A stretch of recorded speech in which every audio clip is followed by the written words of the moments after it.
Dunkin' Donuts, pasalubong ng bayan. Gikan sa News Center sa Aksyon Radio. Yari ang mga nagapangulang balita sa syudad sa Bacolod kag probensya sa Negros Occidental. Mga balita lokal, nasyonal, sa Aksyon Balitang Bayan.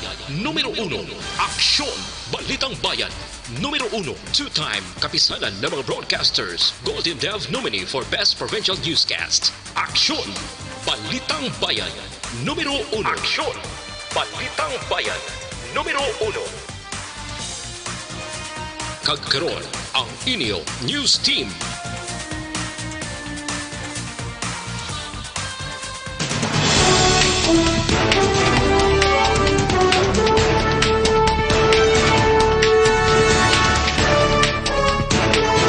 Sa tuloy panguna ng mga Pangulong dinalan sa mga balita lokal, yahe sang Fastcraft Bacolod Iloilo vice versa nagapabilin nga kanselado. Barangay Mansili nga nagapanguna sa may pinakamadamo nga naglapas sa curfew sa Bacolod. Sa balita national, Commission on Higher Education ginmando sa mga kolehiyo kag universidad nga review ang balayran kasunod sa bagong learning arrangements. Kamara ginaprubahan sa ikatatlo kag katapusan nga pagbasa ang pagpataas ang limitasyon sa gasto sa election campaign. Maayong aga Bacolod, may aga bilog gabahin sang Western Visayas. Karon nga adlaw Martes, Hunyo 2, 2020. Ang inyong news team, Aksyon, Dorel, Cabatu. kag Aksyon Boy Duran, ang mga balita lokal pagkatapos lamang sini.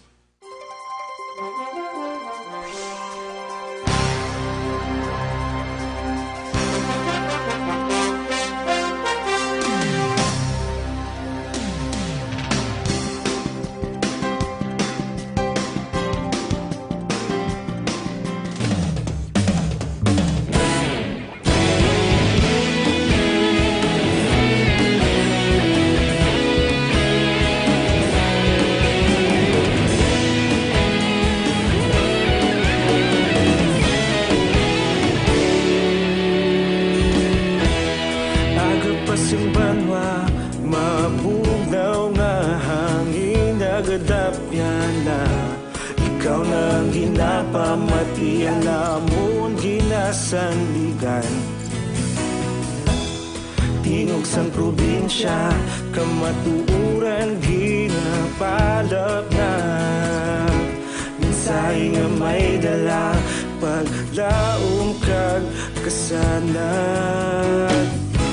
Tinuig na nagligan, ikaw gihapon ang ako nga istasyon. Sa pagbutlak sang adlaw, sa pagtuhaw sang biton. Mga balita nga dala inspirasyon. Aksyon radyo, Bacolod man sa gihapon. Padayon Aksyon radyo, Bacolod saludo sa imo. Padayon Aksyon radyo, salamat kisa pagserbisyo. Patas kag balanse, matuod nga mensahe, wala sang ginadampingan. Padayon Aksyon radyo.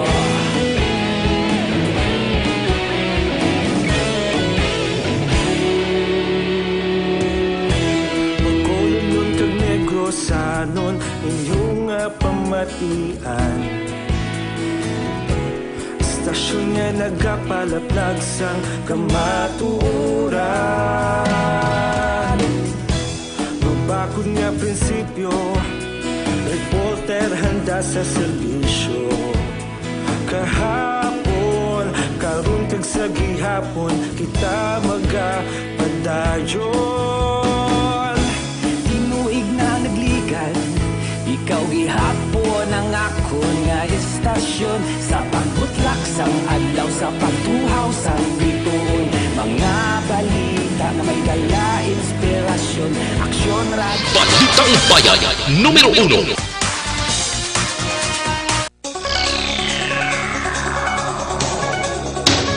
Aksyon Radio Philippine Standard Time, 5 minutos sa nagaligad sa tak ng alas 6. Detalya na sa mga balita lokal.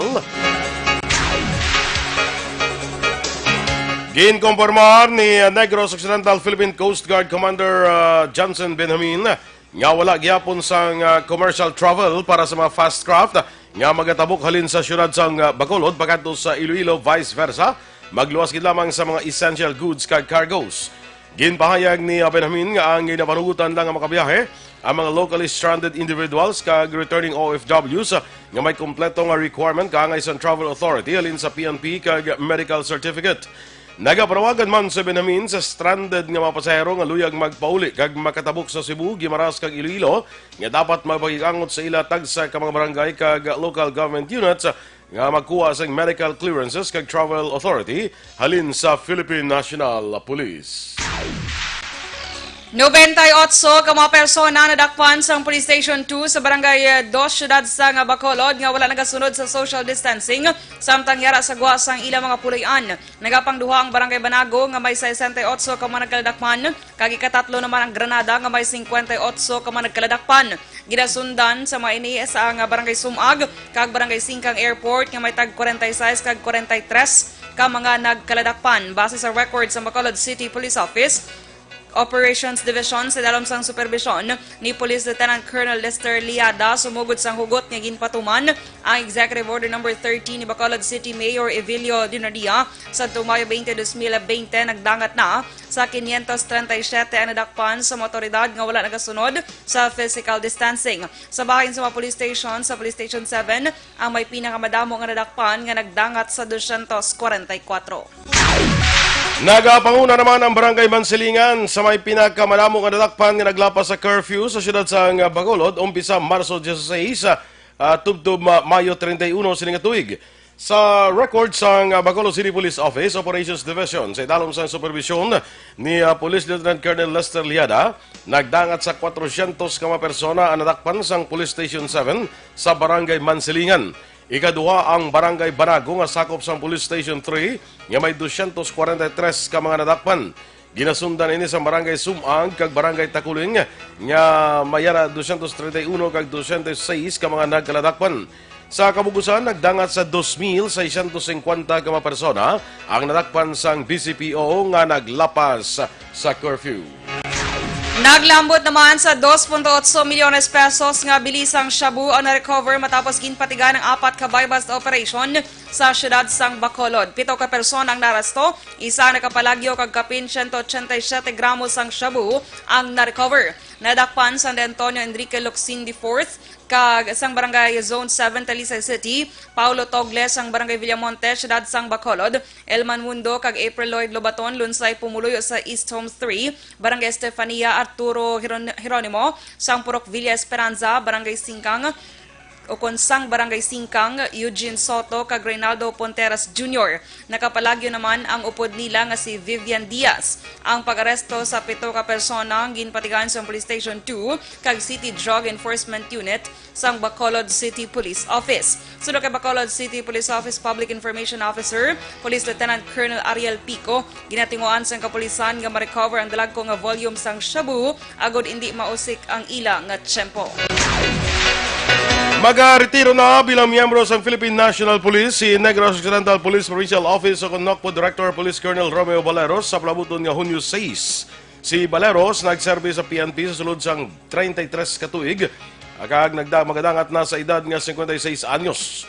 Ginpasalamatan sang direktor ang mga opisyal sang gobyerno kag pumuluyo nga nagbulig sa iya liderato sa sulod sa 1 katuig kag 6 kabulan. Nagalawom si Baleros nga malabawan sa magabulo sa iya ang yaginhimo sa probinsya labi na para sa katawhayan.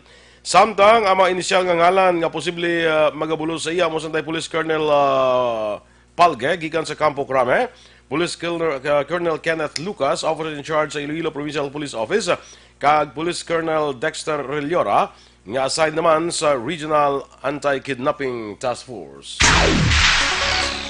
May duha ka persons of interest ng Calatrava PNP sa pagpatay sa isa ka mangunguma nga si Joel Repompo sang sitio Kang Ero, Barangay Aniiban, Wasang Calatrava. Sunod kay Police Staff Sergeant Juanito Lambating, investigador sa kaso, may saksi nga luyag maghatag sa iyan ibaluan sa pagpatay kay Repompo. Dugang ni Lambating ang biktima ang masaming ginapa-record sa barangay bangod sa pagpamahog sa ibang tao, rason nga isa ni sa motibo nga ginatutukan sang kapulisan. Antes pa ginpatay si Repompo ang ginalegar nga nakainom kag nagapangbuka sang butilya. Apang sunok ilang bating apisar sa akusasyon batok sa biktima, padayon ang pagpasaka nila sa kaso murder kung matumod na ang suspect. Nadakpa naman sa akto nga nagabaligya sa illegal nga droga ang duha ka mga lalaki sa Bukros Gamay, Barangay 2, Siyudad sang La Carlota. Ang mga naglalakpan ginkilala nga Sanday Ramir Maglantay, 40 anyos, construction worker, kag Adonis Chavez, 45 anyos, wala sang trabaho, tanan luyo sa muman nga lugar. Sa pagpanguna ni Police Lieutenant Colonel Junel Guadalupe, ang hepe sa La Carlota PNP na kuhaan sang balor 3,500 pesos sa ginapatian shabu. Ang mga nadakpan lakip na ang drug paraphernalia. 1,000 ka pesos sa kwarta kag cellular phone. Sanday Maglantay kag Chavez preso na karon sa custodial facility sang La Carlota PNP. Arestado ang isa ka most wanted person sa sitio Magtalisay, Barangay Cervantes, Siyudad sang Escalante. Ang suspect ang ginkilala kay Alan Chavez, 26 anyos, soltero, kag nagapuyo sa amuman nga lugar. Si Chavez ang ginserbihan sang mandamiento de aresto sa kaso nga murder nga ginpapanaog ni Honorable Judge Stephanie Olibutan Jr., Acting Presiding Judge, Branch 57, Siyudad sang San Carlos. Ang korte ang wala nagrekomendar sa nga piyansa para sa temporaryong kahiwan sa suspect kag karon preso sa custodial facility sang Escalante PNP. Aksyon Radio Philippines Standard Time, las 6:12. Kag sa aton mga kaaksyon nga nagapangita sang habon nga epektibo garantisado kag wala sang preserbatibo, magamit na sang Dr. Alfred's Mangosteen Soap. Ang Dr. Alfred's Mangosteen Soap original ni nga habon nga may mangosteen extract, natural, organic, antiviral kag antibacterial. Para sa mas epektibo nga paggamit, ipabilin sa tubtub 3 ka minuto sa imong nga lawas samtang padan ang pagkuskos. Safe, bangod wala inisang chemical component. Magluwas diri ang Dr. Alfred's Mangosteen Soap, ang pwede man gamiton bilang feminine wash, shampoo sa stubborn dandruff o kon kaspa, anti-pimple soap kag anti-skin allergies. So sa aton mga kaaksyon, magamit na sang Dr. Alfred's Mangosteen Soap, ang habon nga original.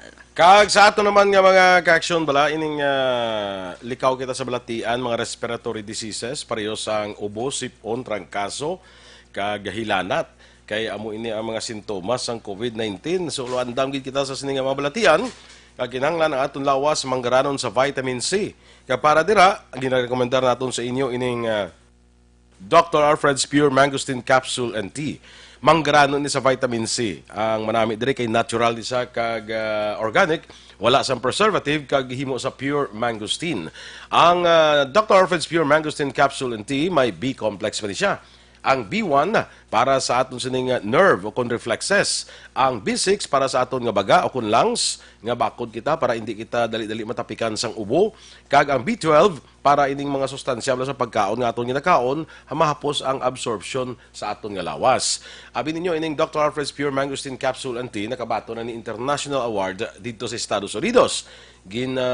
Export na nito mo sa Estados Unidos ang ining Dr. Alfred's Pure Mangosteen Capsule and Tea. So sa aton paglikaw sa mga respiratory diseases kag pabakod sa aton nga immune system, mag Dr. Alfred's Pure Mangosteen Capsule and Tea ka na, puro kag natural, wala sang preservative, kag himo sa pure mangosteen. Mabakalaton sa tanan nga sangasang Sincere Drugstore, wakong Chinese Drugstore, Consuelo Drugs, lasakag sa iban pa nga mabutika, malapit lang sa inyo lugar.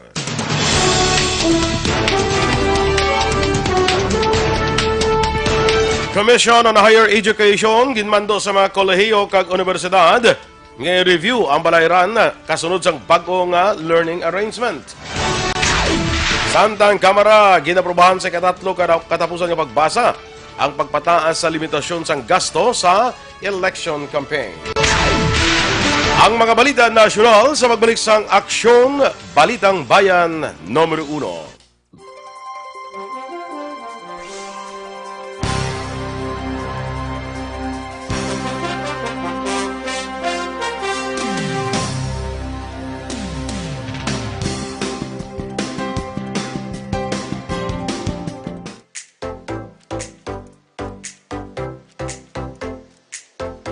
Mga ka-aksyon, madamo sa naglaylay na pamaagi at protektahan ang imong kaugalingon batok sa novel coronavirus 2018 o ng COVID-19. Isa sa mga pinaka-importante ang regular, safe, and effective hand hygiene gamit ang habon kag tubig o ng alcohol-based hand rub. Yan ang proseso sa paghugas ng gamot na rekomendado sa World Health Organization.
ka-aksyon, hindi mo ng WHO Safe Hand Challenge ang gulmahin handa sa Coronavirus 2019. Padayon mga ka-aksyon. Aksyon Radio!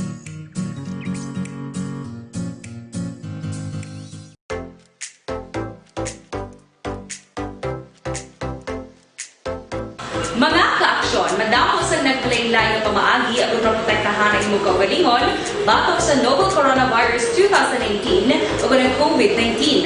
Isa sa mga pinaka-importante ang regular, safe, and effective hand hygiene gamit ang habon kag tubig o ng alcohol-based hand rub. Yan ang proseso sa paghugas ng gamot na rekomendado sa World Health Organization.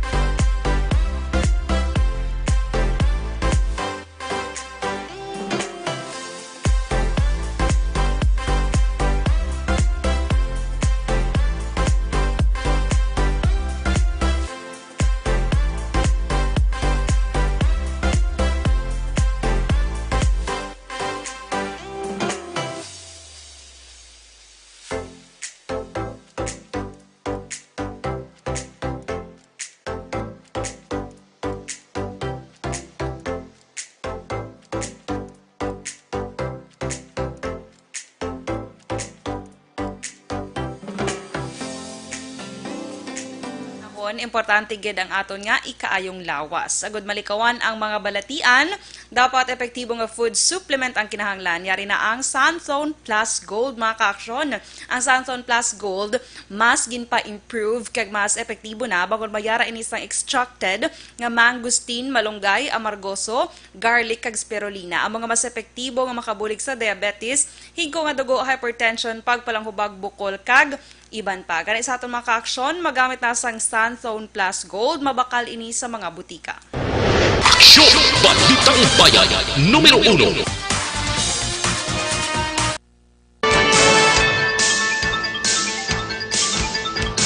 Aksyon Radio Philippine Standard Time, las 6:19 sa detalye na sa mga balita nasyonal. Ginmando sa Commission on Higher Education sa mga kolehiyo kag universidad nga i-review ang balayran kasunod sa ipatuman nga bagong learning arrangements tungod sa COVID-19 pandemic. Sa public briefing, ginpahayag ni CHED Chairman Prospero de Vera nga ang pila ka pribado nga eskwelahan kinahanglan nga magpasa sa application angot sa ginapatuman nga balayran sa unang quarter sa tuig antes ang COVID-19 nag-apekto sa pungsod.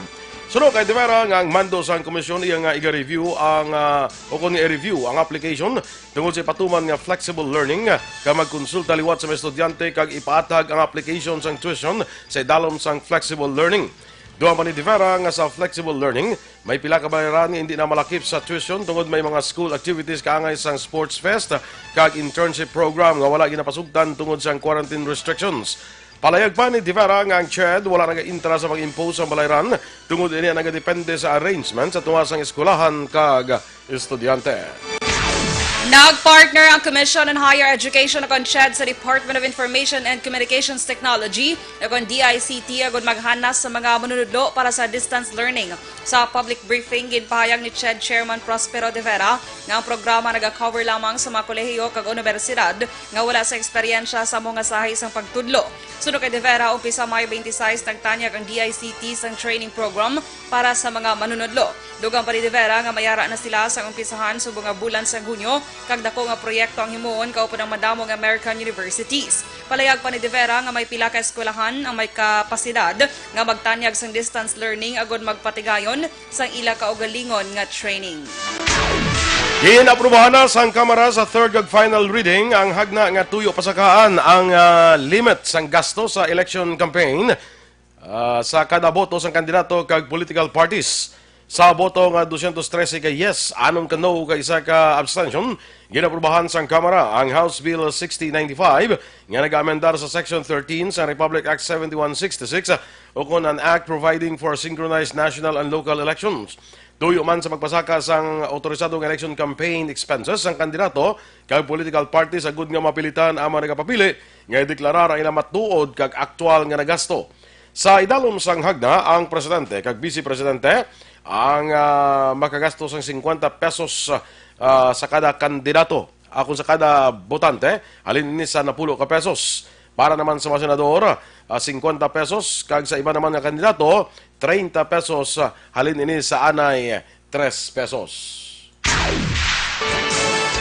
Sa dugang nga balita national, magapaidalom na lang sa home quarantine ang mga Filipino nga mag-aabot sa Ninoy Aquino International Airport kung naiya nga residente lamang sa Metro Manila.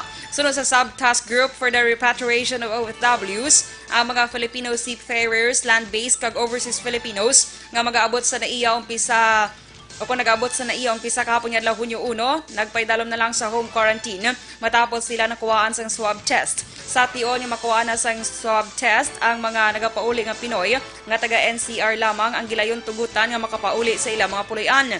Kung mga taga-probinsya naman tugutan man nga makapauli kung mayara sang magasugat sa ila sa naiya nga isa ka himata. Ginpayag sang task force na kinahanglan nga magpabilin nga naka-isolate sa ila tagsa-tagsa ka mapuloy-an ang mga magapauli nga Pinoy kag sundon ang hugot nga health protocols samtang ginhawlat ang resulta sang ila swab test. Nakapauli na sa ilatag sa probinsya ang masobra 24,000 ka mga overseas Filipino workers nga na-stranded sa quarantine facility sa Metro Manila sa piyak sang kabudlayan sa transportasyon. Ginapakita sa data nga mayara sang 24,028 ka OFWs ang nakabiyahe na papauli sa ilatag sa mga probinsya halin sang Mayo 25 tubtub 31. Sunod kay Presidential Spokesperson Harry Roque nga sa amo kadamuon mayara sang 9,143 ang inbiyahe paagi sa eroplano kag 378 ang paagi sa barko. Una nga naghatag sang isa ka semana nga ultimatum si Presidente Rodrigo Duterte sa mga concerned agencies sa nagpagproseso para manasig nga pag-release sang 24,000 ka OFWs nga negatibo naman sa COVID-19.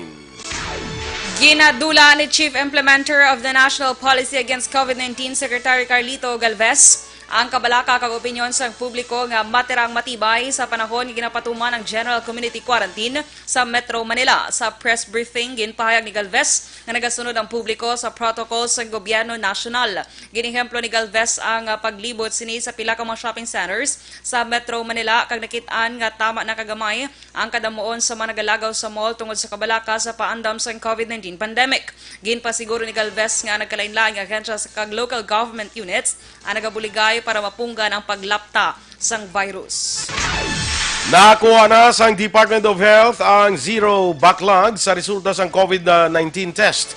Sunod sa DOH, umpisa kahapon nga Hunyo 1, wala na sa may na-report nga late COVID-19 cases. Ginpahayag sang DOH nga cleared na ang validation sang backlog sa tanan nga 27 ka mga laboratorio. Duyag naman ni Senadora Leila de Lima nga maimbestigahan ang mass testing para sa COVID-19 sa Pilipinas matapos nga ang kadamuon sang nagpositibo sa balatian ang paday nga nagasaka sa masobra 18,000. Ginasaad sa Senate Resolution number 425 nga nagapanawagan ng Senate inquiry si de Lima anggot sa status ng COVID-19 testing kag ang factors kung nga may delay nga ginpagwa nga datos. Sunod kay de Lima, madamo na nga mga pungsod ang nagapamatuod sa mabulig sang mass testing bilang unang atikang sa pag-control sang virus kag ang kakulang sini nagresulta sa pagka-delay sang pagpatigan nga contact tracing, isolation kag pagbulong sa infected nga persona. Dugang pa ni de Lima nga kung wala sang mass testing, wala man sang data nga basihan para ipatuman nga level of quarantine. Natala na nga mag-example si Presidente Rodrigo Duterte sa pila ka mga cabinet officials sagud mag-focus sa COVID-19 response ang pungsod sa siyudad sa Davao. Magluwas sa pagsapol sa Interagency Task Force for the Management of Infectious Diseases, maghatag man sang address to the nation sa parehong adlaw ang Presidente. Sunod kay Presidential Spokesman Harry Roque, Mayo 16 na nagbiyahe ang Presidente sa Davao agon nga i-monitor ang COVID-19 situation sa Mindanao nga maghatag sang oras sa pamilya matapos ang 2 ka bulan nga malayo sa ila.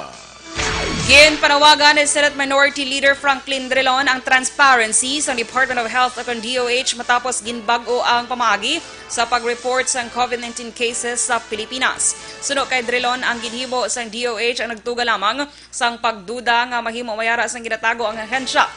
Sunod pa kay Drilon, wala sang maayo nga ituga ang pag-manipulate sang data.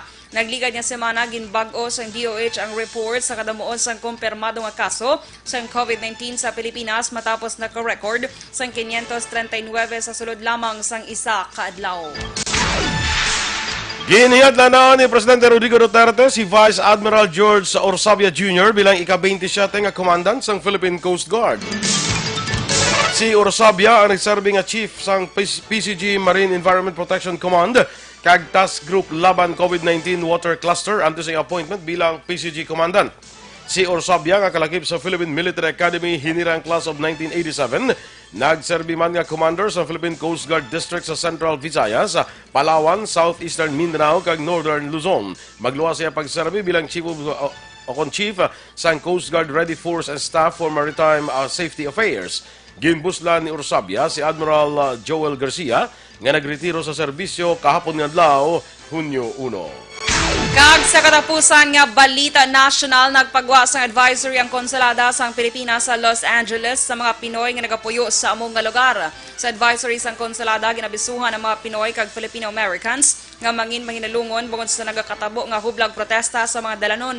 Ginabisuhan ang mga Pinoy nga magsunod sa ginapatuman nga curfews kag iban pa nga security measures. Dapat nga likawan ang mga lugar nga mayara sa nagaluntad nga kinagamo. Sa karon ginpahayag sang konsulada nga luwas naman ang mga Pinoy sa amo nga lugar. Aksyon Radio Philippines Standard Time, las 6:28. Kag para naman sa aton mga ka-aksyon, kaupod sa pag-take ninyo sa inyong food supplement, hindi gid magkalipat ha, nga mag-take man sang CL7-7, kaya man ang CL7-7, ang may 26 mg sang vitamin C, kag bulig ini, pabaskog sa aton nga immune system. Mga ka-aksyon, likawan na nagabaligya house to house ang peke nga CL nga nabutang sa mineral water o kon plastic bottle o kon ang lapad bottle. Para sigurado, kag garantisado magdiretso gid bakal sa ginasaligan nga butika o kon farmasya, kag available man ini sa Fritz Store dira sa may public market sang Barangay Carabalan, syudad sang Himamaylan. Laking CL7-7, laging panalo. Inyo gipamatian na aton mga balita diri sa Aksyon, Balitang Bayan Numero 1. Standby na sa Aksyon Report, second portion. Upod kay Aksyon, Fred Salanga. Balikay kita sa Aksyon Balita Morning Edition. Upod gabon sa inyo News Team. Aksyon Dorel Cabatu. Kag Aksyon Boy Duran, una sa balita, una sa aksyon. Sa Bacolod Aksyon Radio.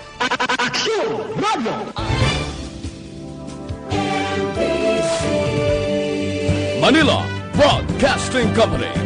Sa balita, komentaryo,